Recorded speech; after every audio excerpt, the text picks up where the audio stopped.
Environmentalist Kiri Danielle is a well-known face around Rotorua. Her ongoing passion for Papatuanuku has been the impetus for her most recent accomplishment.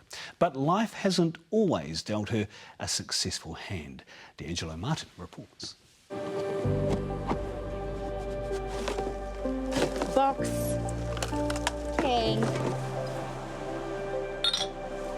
Kiri Danielle is a fierce eco-warrior. This place is called Waiotapu.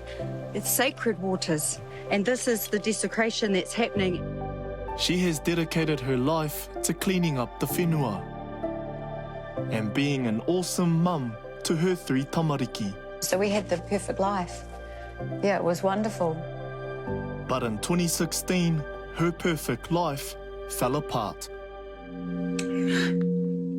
It was hard to get up sometimes in the morning. You know, you just go to sleep crying and wake up crying. Kiri Danielle had everything, including a job she loved as a television presenter for the local news. Weedle team needs, and we're going to go and check this one out now.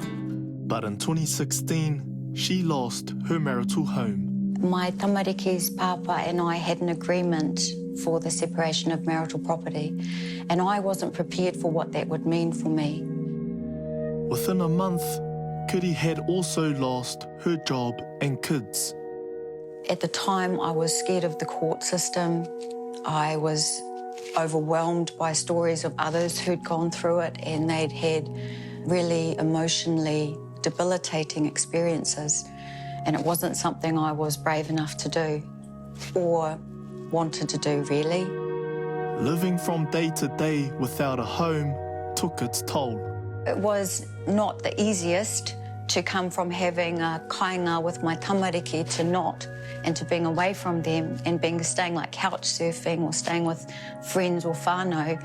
So when your friends weren't able to accommodate you, what then? I actually had to stay in my car, and those were the hardest times. Holding on to my keys and my alarm just in case anyone tried my car. Forestry roads, rest areas, public toilets. This wharepaku, what does this represent for you back in those times? What was te whare horoi? You know, it was a necessity, and it was very helpful. It was luxury for me. You know, I'd take my soap and have a wash. He mea whakamā, te hiko iki konei. Yeah, I mua I te minenga. Yeah, so I always kind of snuck in. Kiri's whānau didn't know how bad it really was. I didn't know she was living in a car. I knew she was battling. When I say I didn't realise that, I knew she was doing it hard. Kiri didn't want to burden her parents at the time. She was also whakamā. I felt I'd failed my family, my tamariki. I wasn't about to go and put my hand out to my parents again. And I'm very lucky because I can come on here and I'm surrounded by aroha. Without whānau to comfort Kiri, she leaned on the support of strangers on social media. It was heartbreaking and heart-wrenching. But at the same time, I didn't let myself sit in that too much. And there were many times when, you know, I was away from my tamariki here in Rotorua, I'm away from my whānau down south, and the ones I had with me right there in those moments were my Facebook whānau. After nearly 2 years without permanent accommodation, she had reached rock bottom, and it was a visit from her tamariki that changed everything. I was in Tokoroa, I was broken-hearted, and I was on the ground crying next to some suitcases and my mattress bed, and a friend had let me stay. And when my daughter saw me, she just burst into tears and she said, Mum, you're weak. You're weak, Mum. Why don't you go back to law school and get strong? I looked up at her and I could see my daughter was trying to parent me. And that was the low point. That was the moment where Kiri began to turn her life around and looked to the future. And within a week, I'd sent off the letter to go to law school. Because, and then there was no stopping me after that.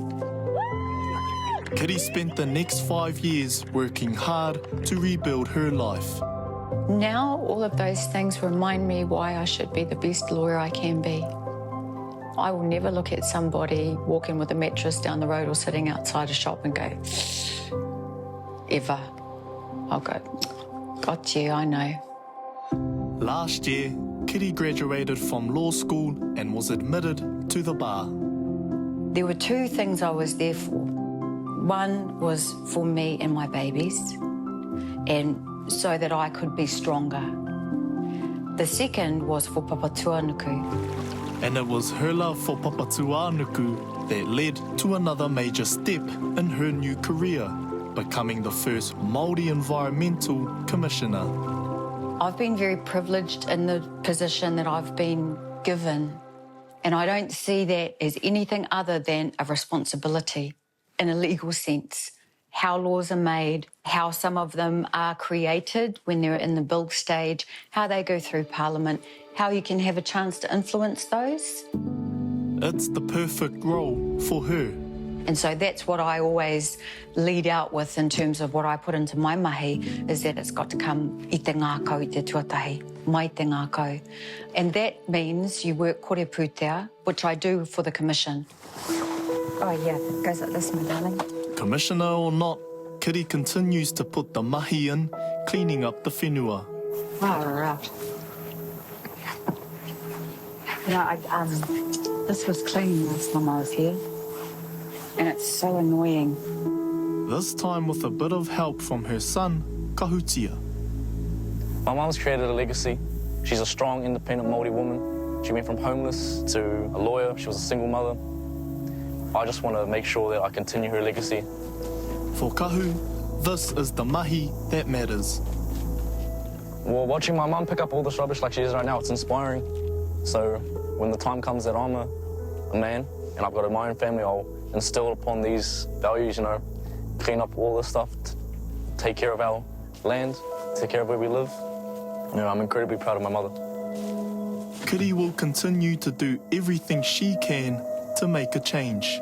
And I will use the law to help me do that.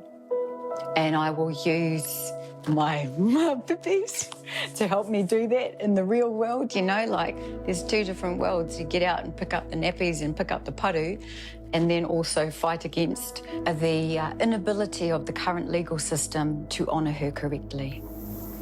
Mā ona ringa raupā ka tutuki pai ai te wero, mō te oranga tonutanga o Papatuanuku te take.